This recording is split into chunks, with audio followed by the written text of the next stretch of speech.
రాజంపేట పట్టణంలో రాజంపేట తేదేపా నాయకులు గంటా నరహరి అన్నా క్యాంటీన్ను ప్రారంభించి తెలుగు తమ్ముళ్లతో కలిసి నూతన సంవత్సర వేడుకల్లో భాగంగా కేక్ కట్ చేసి ఒకరికొకరు తినిపించుకున్నారు.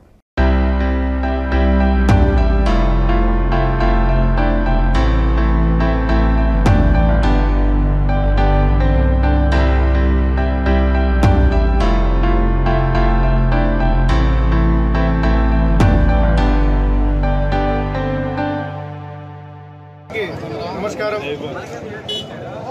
నూతన సంవత్సర శుభాకాంక్షలు రాజంపేట ప్రజలకు మరియు కార్యకర్తలకు నాయకులకు ఈరోజు నూతన సంవత్సర శుభాకాంక్షలు.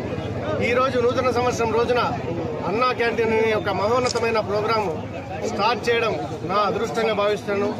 రాజంపేట నియోజకవర్గంలో ఈరోజు ఒక్కసారి మీరు చూస్తున్నారు, ఇదే అన్నా క్యాంటీన్ ప్రోగ్రాంని వైఎస్ఆర్సీపీ గవర్నమెంట్ ఎలాంటి దుస్థితికి తీసుకొచ్చాయో, అన్నా క్యాంటీన్లు ఓపెన్ చేస్తుంటే ఎక్కడికక్కడ నిర్విఘ్నం చేసి అన్నా క్యాంటీన్లని తీసేసి పేద ప్రజల ఆకలిని కడుపు మీద కొట్టిన వ్యక్తి జగన్మోహన్ రెడ్డి. ఈరోజు ఒక్కసారి గుర్తుపెట్టుకోండి ఆంధ్రప్రదేశ్ ప్రజలారా, తప్పకుండా ఈరోజు అభివృద్ధి చేసే నాయకుడు, అభివృద్ధి బాట వేసే నాయకుడు ఖచ్చితంగా మనకి ముఖ్యమంత్రిగా చంద్రబాబు నాయుడు గారిని ఎన్నుకుందాం. ఖచ్చితంగా అధికారంలోకి తెలుగుదేశం పార్టీ రావడం తథ్యం. వచ్చే ఎలక్షన్లో తెలుగుదేశం పార్టీ అధికారంలోకి వచ్చి చంద్రబాబు నాయుడు గారు ముఖ్యమంత్రిగా ప్రమాణ స్వీకారం చేయబోతున్నారు.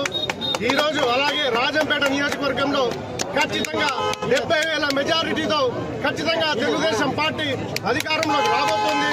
ఈ రోజు ఈ కార్యక్రమానికి ముఖ్య అతిథిగా వచ్చిన మా జిల్లా అధ్యక్షులు వారు జగన్మోహన్ రాజు గారికి నా ధన్యవాదాలు తెలియజేస్తున్నా. అలాగే రాజంపేట ప్రజలకు మరియు కార్యకర్తలకు నాయకులకు మరొకసారి నూతన సంవత్సర శుభాకాంక్షలు తెలియజేస్తూ సెలవు తీసుకుంటున్నాం. కీలకమైనటువంటి నూతన సంవత్సరాల్లో దుష్ట పాలనను పోగొట్టుకొని పేద ప్రజలందరూ కూడా సంతోషంగా ఉన్నటువంటి సంవత్సరంగా ఇది చరిత్రలో ఎందుకంటే ఒక సైకో పాలన, నియంత్రణ పాలన పట్ల ప్రజలు విసుగు చెంది ఎప్పుడెప్పుడు ఎన్నికలు వస్తాయా, ఈ ప్రభుత్వాన్ని కూలగొడదామా